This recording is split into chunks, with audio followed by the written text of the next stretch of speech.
Ce qui se passe sous Zerouane, c'est objectif premier, relancer le processus électoral. Et est-ce qu'il a relancé, est-ce qu'il a réussi? Oui, il a réussi à relancer le processus électoral. Deux, c'est les premières élections pluralistes. On a beau dire ce qu'on nous dit, on a beau porter les jugements qu'on veut, c'est indiscutablement les premières élections électorales dans l'histoire politique de l'Algérie. Même si, le groupe de Rome de l'époque a boycotté, a fait appel au boycottage et au boycott, etc. de ces élections-là. Mais il est indiscutable qu'effectivement, il y a eu un taux de participation respectable, un taux de participation qui a dépassé les 70%, un suffrage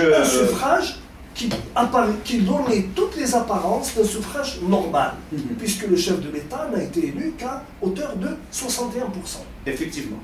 Même si on sait, je peux témoigner, pour les années 95, je peux témoigner, moi-même j'ai démissionné d'un parti politique en 95 parce que j'ai vu de mes propres yeux les dérapages. J'ai vu de mes propres yeux la fraude, d'abord dans la collecte des signatures, aussi bien pour l'ancien qui était considéré comme étant le candidat de l'armée à l'époque, avant même l'arrivée de Zerouane, avant même l'idée de Zerouane, en l'occurrence Reda Melk.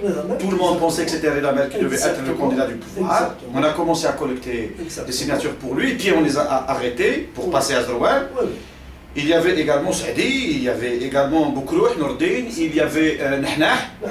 Et à titre de militant maintenant, je peux témoigner. Oui, bien sûr. Je peux témoigner, et pour l'histoire, j'étais militant d'un parti politique, j'ai même moi-même sillonné une grande partie du pays, depuis l'extrême sud jusqu'à Bougaa.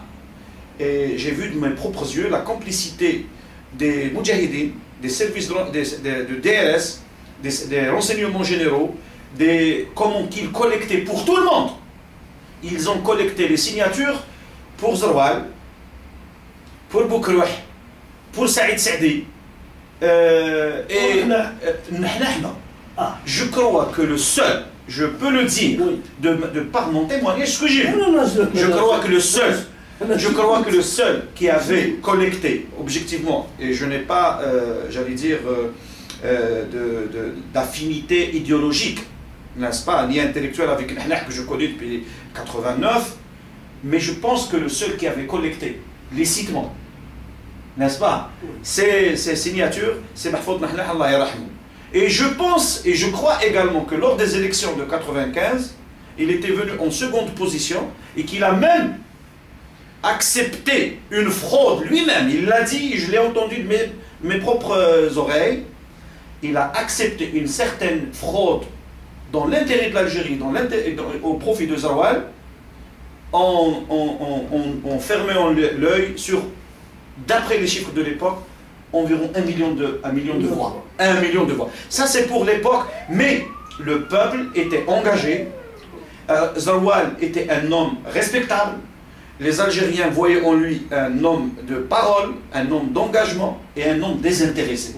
Qui était venu pour travailler l'Algérie, pour sauver l'Algérie, dans laquelle, j'allais dire, l'héritage de Chedli et l'héritage particulier de tous ceux qui ont impliqué l'Algérie, aussi bien l'islamisme que les militaires de l'époque, il y a à leur tête Khaled Ghenzal et les autres, et Belkhair et les autres, ils ont impliqué l'Algérie dans une guerre civile atroce. Donc Zerouane était un homme, même si en termes électoraux, il y avait des trucs, mais tout le monde croyait en un processus électoral, il y avait une dynamique, il y avait un dialogue.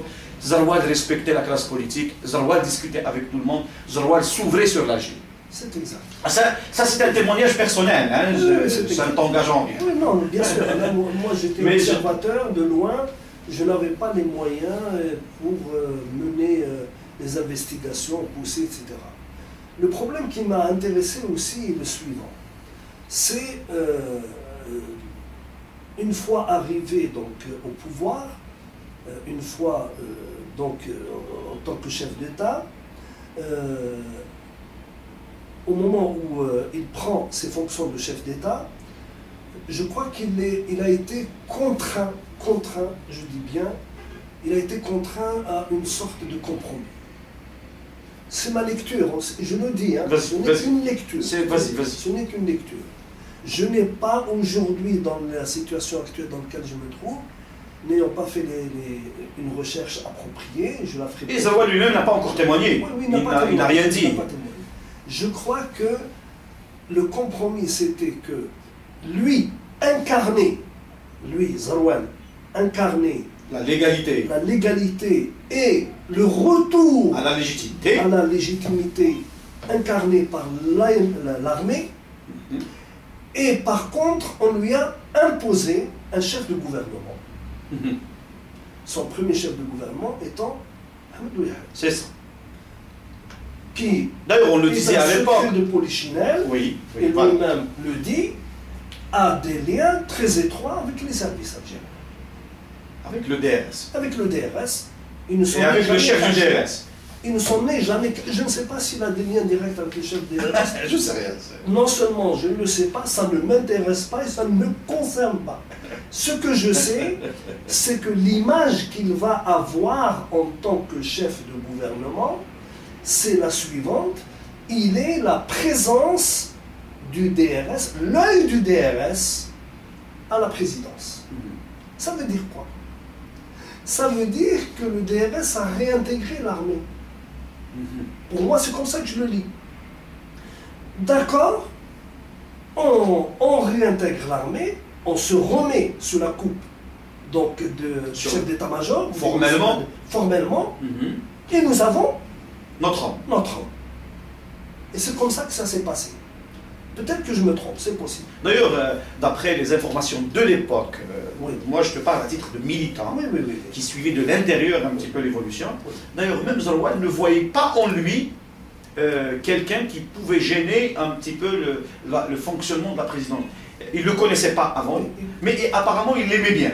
D'ailleurs, il a même pensé, d'après les informations de l'époque, il a même pensé faire de lui l'héritier. C'est-à-dire quelqu'un en partant, en quittant, ça serait Ouihia qui viendrait. Mais non, ça fait tomber, ça fait tomber mon argumentation par terre.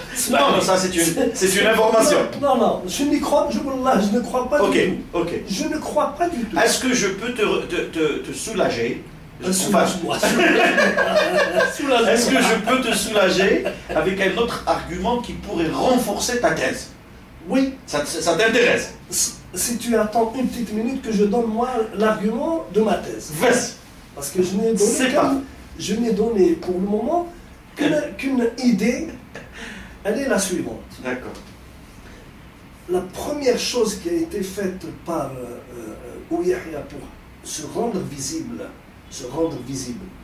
politiquement, c'est qu'il a mené une guerre atroce au sein du RND pour d'abord déverrouiller Ben Beidj. Non, ça c'est plus tard. Oui. Ça c'est plus tard. Ça viendra. C'est à partir de 97. Mais non, ça viendra un peu plus tard. Mais moi, ton argumentaire m'intéresse beaucoup. Oui. D'autant plus que tu ne crois pas en l'information que je t'ai avancée. Et ça, c'est tant mieux. Oui. Tant mieux parce que nous sommes dans un espace là où il faudrait vérifier dans le détail la contradiction, etc. Nous ne détenons pas la vérité et nous pensons que même le pouvoir ne détient pas la vérité. Parce que lui-même était fragmenté et il n'y avait pas de centre de décision. C'est très opaque.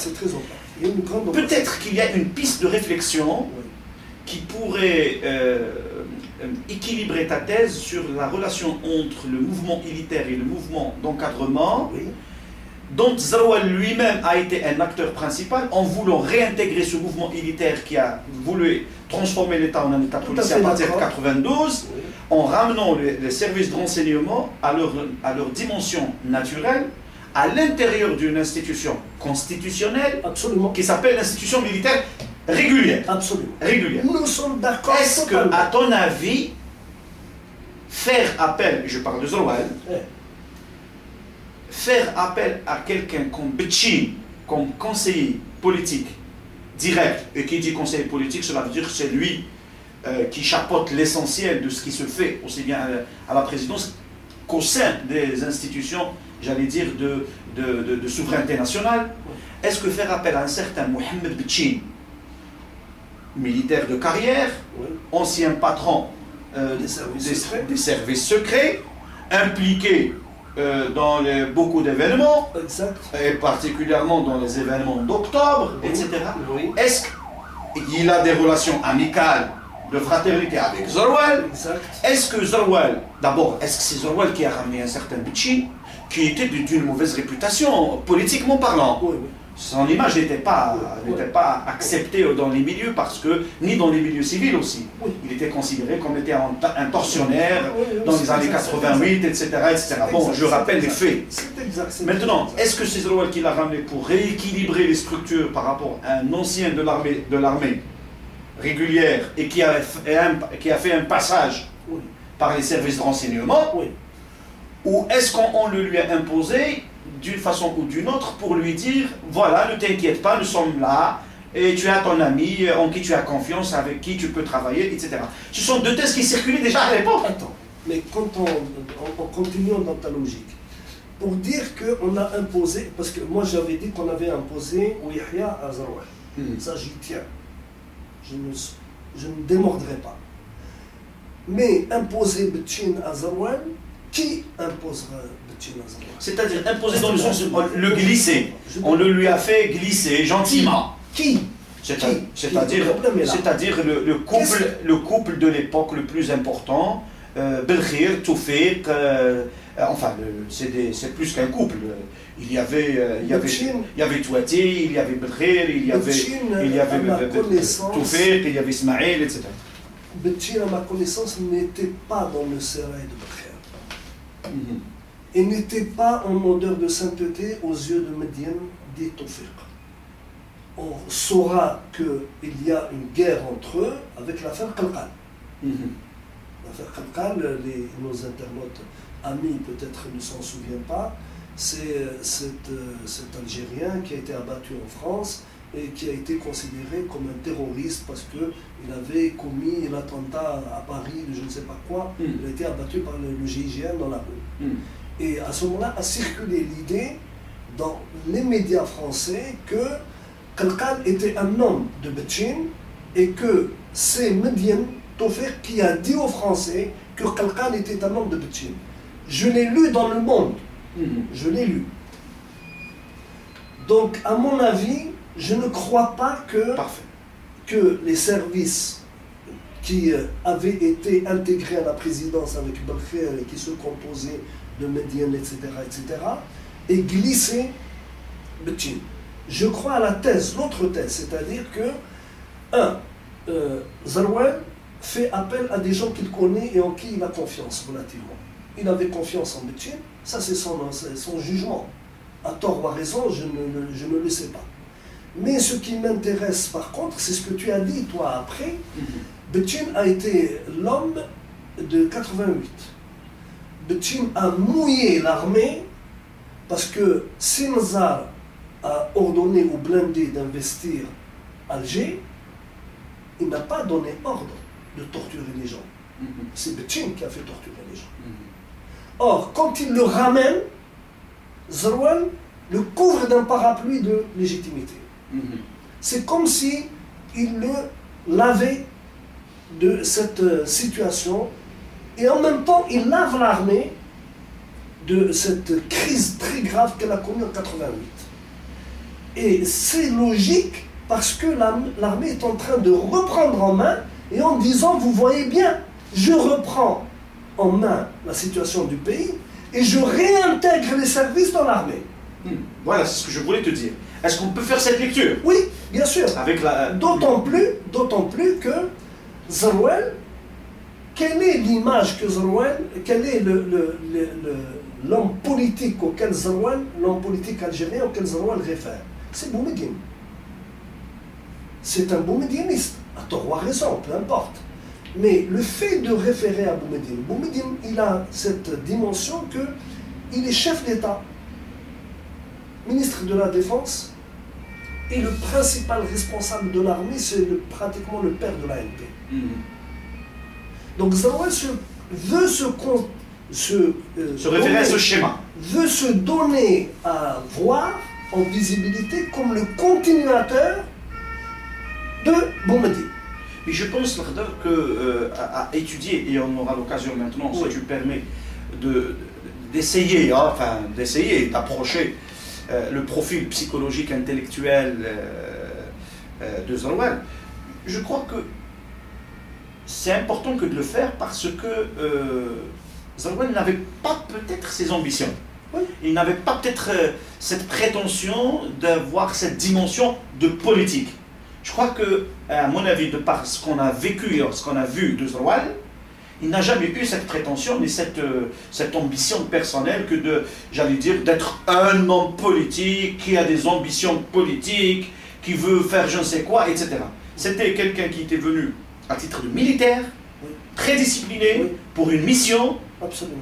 mission claire, Absolument. rétablir l'ordre, Absolument. rétablir l'image de l'Algérie, rétablir les équilibres macroéconomiques Absolument. et redonner le pouvoir à la société à travers des élections. Absolument.